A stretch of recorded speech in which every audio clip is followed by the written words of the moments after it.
Hey guys, what's up? It's Ashley. Welcome back to my channel.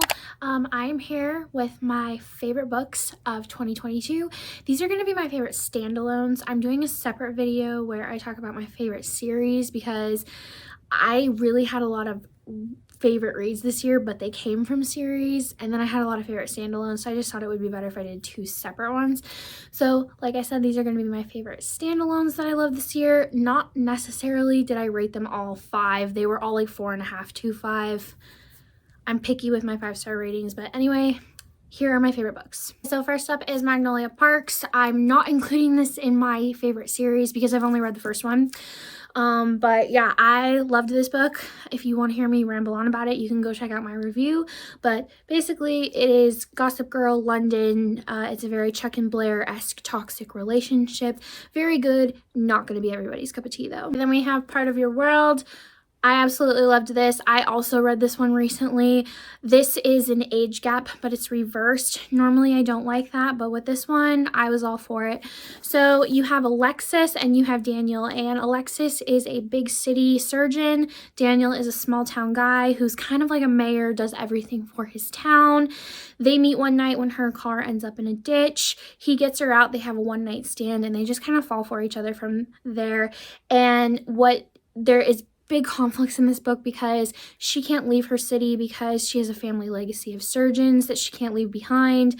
He has a family legacy in his town that he can't leave behind. So it's just kind of these two trying to find their middle ground and be with each other. She also had a very toxic ex that was trying to get her back the entire time. Her parents were also trying to push her to get back with this toxic ex. I just really enjoyed this book. It was a very good read. Daniel was a top tier cinnamon roll golden retriever type hero.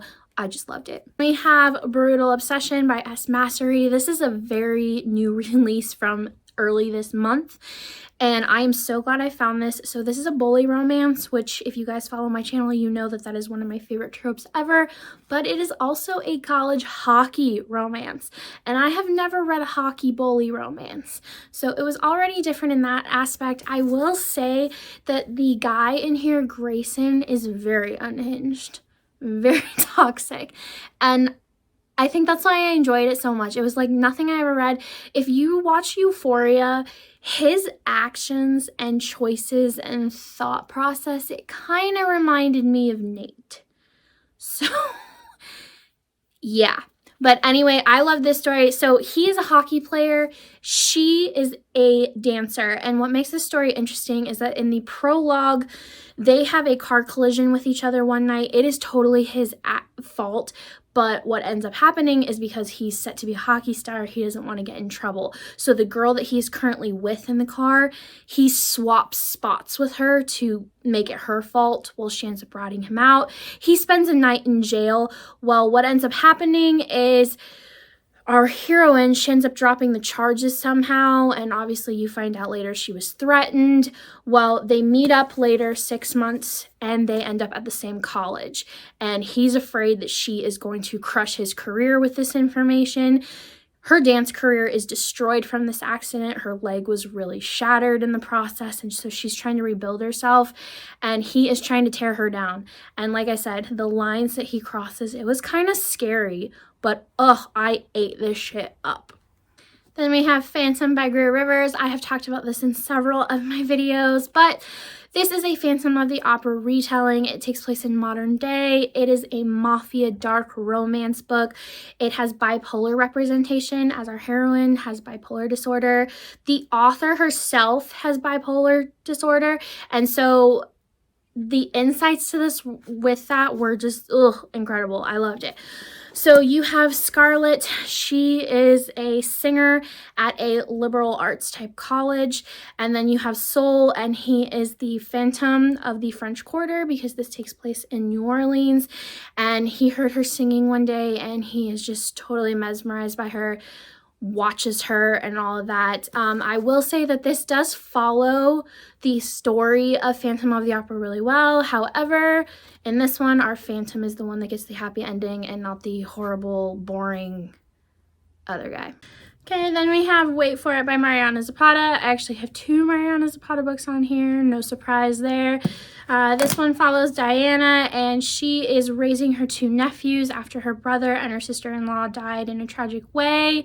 And so she meets Dallas, her neighbor. He ends up coaching her nephew's Little League baseball team.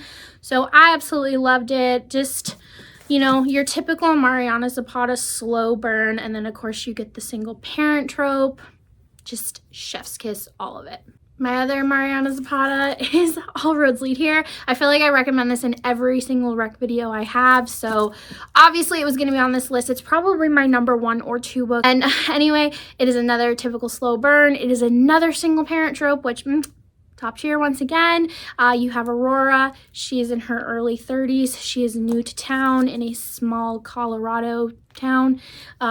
She moves in with Tobias Rhodes into his rental property that he was against her moving in. It was a whole thing with his son setting up the property that he didn't know about. Anyway, there's a lot to this. I absolutely loved this. Big slow burn, but oh so worth it. Then the only book that I don't have the physical copy of, probably because like the cover is just, it's not worth it for me to buy, but it is Tide by Carrie Ann Cole. I read this in June, absolutely loved this. Now this is technically part of a duology, but they don't really, they connect in the sense that the 2 heroes are brothers, but in the second book, the other brother, I think he's like in 1 scene or he's mentioned once. So that's why I'm just counting this as a standalone. So this is a heavy book. I would definitely check trigger warnings, but we have Tyler and Holly. And at the very beginning of the story, Tyler rescues Holly from a hole in the ground in the woods because she had been kidnapped as a young child and was kept as a sex slave to a guy. In this first chapter, Tyler ends up murdering him while he saves Holly.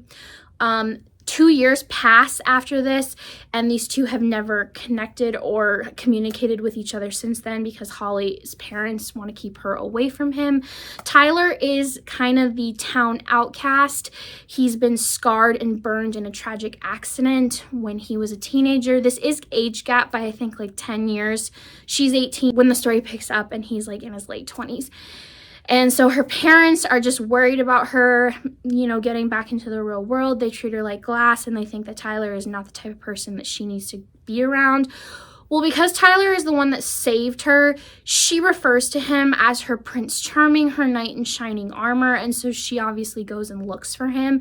I will say that this is a big slow burn in the sense that Tyler doesn't want to be romantically involved with her because no one's ever wanted him in the past. They've all rejected him, and with what she's gone through, he doesn't want to scare her. So you really get his conflictions with that. She obviously falls hard for him, and so you just have this battle of these 2 wanting to be together. She wants it, but he is scared to pursue it.